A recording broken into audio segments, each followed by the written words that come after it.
everyone. Such a pleasure to be here.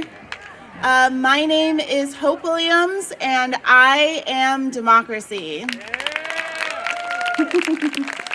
So I'm a proud San Francisco City Commissioner, and my roots run deep in union organizing and political campaigning. It's a sickness. I've spent my career fighting for the rights of workers, advocating for housing justice, and standing up for those whose voices are too often unheard. As a city official for San Francisco, a city that embodies diversity, resilience, and a commitment to justice, I stand before you to talk about something that is not just a right, but a responsibility. A responsibility that carries the weight of our ancestors' struggles and our future generations' dreams. That responsibility is the power of your vote. Voting is more than just marking a box on a ballot. It is the lifeblood of our democracy. It is the voice of the voiceless, the shield of the vulnerable, and the engine of change. Our vote is our way of saying, I matter, we matter, our communities matter, our futures matter. Franklin D. Roosevelt once said, "Nobody will ever deprive the American people of the right to vote except the American people themselves. And the only way they could do this is by not voting." So I want to address something that Donald Trump said. Yes, I'm saying his name. We're not in a Harry Potter book, and he's not Voldemort, and he kind of is. He said that in 4 years, people wouldn't need to vote again, saying, we'll have it fixed so good, you're not going to have to vote. Think about that. That's not just a dangerous idea, that is a threat to the very foundation of our democracy. The idea that anyone could suggest a future where voting doesn't matter should send chills down your spine, because that's not democracy. That's not us. That is tyranny. So let's talk about something that we hear all too often during election seasons. My vote doesn't matter. Now, we're not voting for saviors here.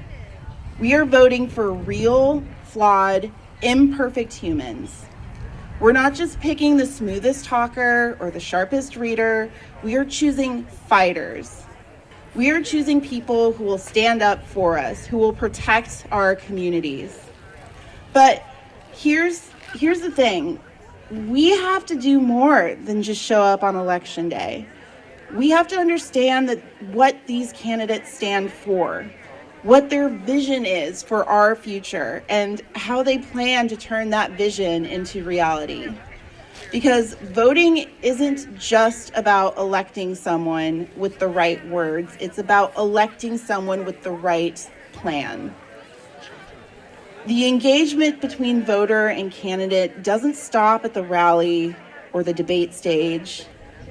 It's about listening to their ideas, asking the tough questions, and holding them accountable once they're in office.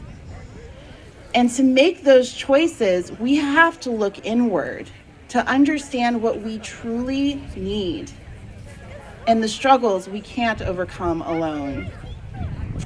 Now, I know there are times when voting feels inadequate, like it's not enough to change the things that keep us up at night. But let us be clear about what voting actually does. It's not just about electing a leader. It's about making sure our voices echo in every chamber of power. Politicians are acutely aware of who shows up to vote, and they craft their platforms around those voices. Voting isn't just a right. It is our tool to ensure our community's needs are front and center. It's easy to get swept up in the excitement, wondering if this candidate inspires us, if we feel a connection to them as a person. But that's not what it's about. The real question is, will they fight for us? Will they do what is right by us? Now, I don't need to be their biggest fan. I need to know that they will stand up for me and my community. And after we vote, our work isn't done.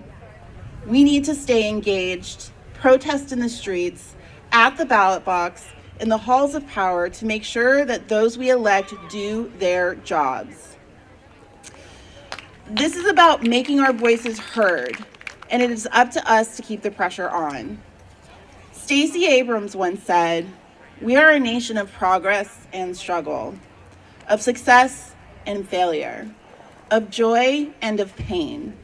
Our democracy only works when we participate in it. The vote is our voice, and it is the most powerful tool we have to create the change we seek. The act of voting is the act of demanding to be heard, and that is why every vote counts.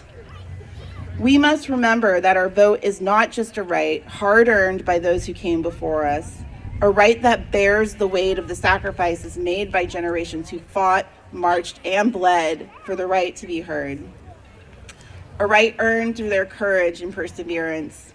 Our vote is a promise to those who will come after us, a promise that we will stand up for what is right, that we will demand justice, that we will create a future where everyone has the chance to thrive.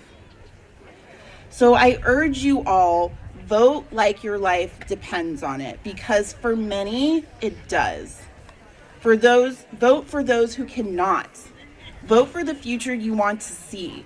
Don't just focus on the national level, dive into the down ballot races. Swing the future of your state, your city, your neighborhood. We're not just electing leaders, we are hiring them. And let's make sure they know who they're working for. Voting is the act that represents the true spirit of our nation. It is the backbone of our society, and it is stitched into every decision, every policy, every ballot. Let your vote be a true symbol of our commitment to a future where everyone is represented, where every voice is heard, and where every vote counts. Our vote tips the scales towards progress, towards success, toward joy. It is how we keep pushing forward, even when the odds feel stacked against us. Now, let's go out there and vote, because we are democracy. Yeah! Thank you.